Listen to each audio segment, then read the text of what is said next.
के सबसे बड़े लोकतंत्र की प्रथम नागरिक के तौर पर पहली बार एक आदिवासी महिला राष्ट्रपति बैठने जा रही है।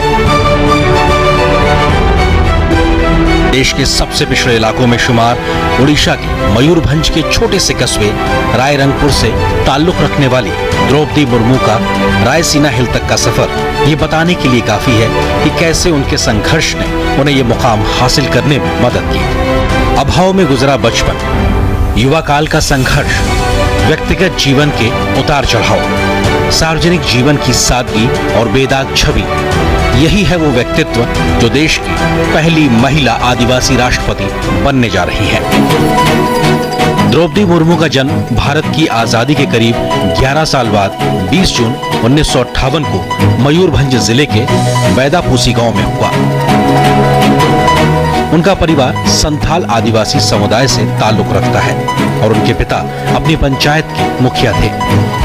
द्रौपदी मुर्मू जब कार्यभार संभालेंगी तो वो इस सर्वोच्च संवैधानिक पद पर पहुंचने वाली ऐसी पहली राष्ट्रपति होंगी जो आजादी के बाद पैदा हुई है। जब द्रौपदी मुर्मू ने भारतीय लोकतंत्र के पहले नागरिक का चुनाव जीता तो देश भर में खुशी का माहौल देखने लायक था।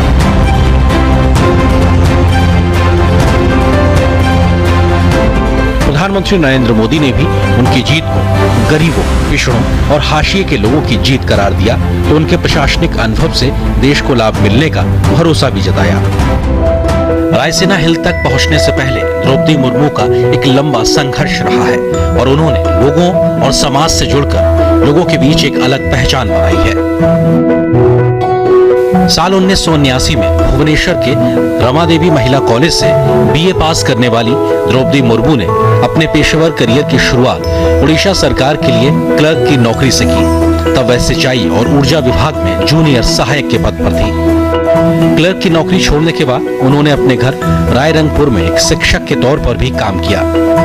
द्रौपदी मुर्मू ने रायरंगपुर में Shri Aurobindo integral education and research centre में शिक्षक के तौर पर करीब 3 साल तक पढ़ाया।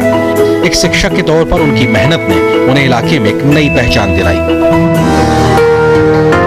शिक्षक की जिम्मेदारी के बाद द्रौपदी मुर्मू के राजनीतिक सफर की शुरुआत वार्ड काउंसलर के तौर पर साल 1997 में शुरू हुई। वो रायरंगपुर नगर पंचायत के चुनाव में वार्ड पार्षद चुनी गई और नगर पंचायत की उपाध्यक्ष भी बनाई गई। उसके बाद वे राजनीति में लगातार आगे बढ़ती चली गईं और रायरंगपुर विधानसभा सीट से बीजेपी की टिकट पर 2 बार साल 2000 और साल 2004 में विधायक बनी। पहली बार विधायक बनने के बाद वो साल 2000 से 2004 तक नवीन पटनायक के मंत्रिमंडल में स्वतंत्र प्रभार राज्य मंत्री के तौर पर भी उन्होंने काम किया। उन्होंने बतौर मंत्री के तौर पर 2-2 साल तक वाणिज्य और परिवहन विभाग और मत्स्य पालन के अलावा पशु संसाधन विभाग संभाला। द्रौपदी मुर्मू को ओडिशा में सर्वश्रेष्ठ विधायकों को मिलने वाला नीलकंठ पुरस्कार से भी नवाजा गया। एक विधायक के तौर पर उनका आचरण और गंभीरता ने सभी को प्रभावित किया।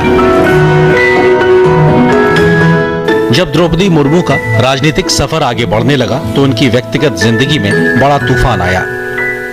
एक एक कर अपने उन्होंने 2 बेटे खो दिए और उसके बाद अपने पति को भी खो दिया। अपने बेटे और पति के खो देने से वो एक तरीके से टूट गई और आध्यात्म की शरण में चली गई। खुद को बिखरने से रोकने के लिए उन्होंने योग और ध्यान का सहारा लिया। द्रौपदी मुर्मू को साल 2015 में झारखंड का राज्यपाल बनाया गया। मई 2015 में झारखंड की पहली महिला और आदिवासी राज्यपाल के तौर पर उन्होंने नई जिम्मेदारी संभाली। संवैधानिक पद से लेकर सार्वजनिक जीवन में रहते हुए दशकों के सफर में द्रौपदी मुर्मू का जीवन बेदाग रहा है।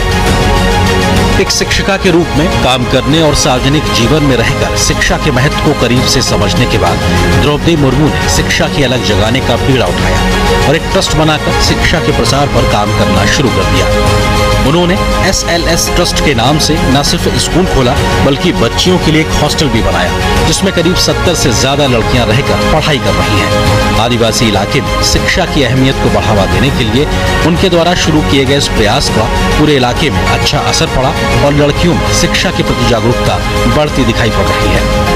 जब राष्ट्रपति के चुनाव की प्रक्रिया चल रही थी और द्रौपदी मुर्मू अपने पक्ष में समर्थन जुटाने में लगी हुई थी, तो ओडिशा से लेकर झारखंड तक के आदिवासी बहुल्य इलाकों में उनकी जीत के लिए आदिवासी समाज के हजारों लोग उनके लिए प्रार्थना कर रहे थे, जिसकी तस्वीरें भी देश के कोने कोने से सामने आई। देश के राष्ट्रपति के चुनाव का जब मौका आया तो देश भर के कई सांसदों और विधायकों ने पार्टी लाइन से ऊपर उठकर द्रौपदी मुर्मू का समर्थन किया। इसके पीछे सबसे बड़ी वजह भी उनका सरल और शालीन व्यक्तित्व माना जा रहा है। तो एक आदिवासी महिला के रूप में मंत्री से लेकर राज्यपाल तक के उनके अनुभव को भी देश के कोने कोने से स्वीकारता मिलती दिखी। बेदाग छवि और सख्त प्रशासक के तौर पर भी द्रौपदी मुर्मू ने अपने राजनीतिक विरोधियों के बीच भी जगह बनाई और अपेक्षित वोटों से ज्यादा वोट हासिल करके ऐतिहासिक जीत हासिल की। द्रौपदी मुर्मू का राष्ट्रपति बनना देश की महिलाओं और लड़कियों के लिए प्रेरणा का स्रोत बनेगा, तो विकास की धारा में दशकों तक पीछे रह गए आदिवासी समाज के लिए भी आत्मसम्मान का एक नया संबल बनेगा।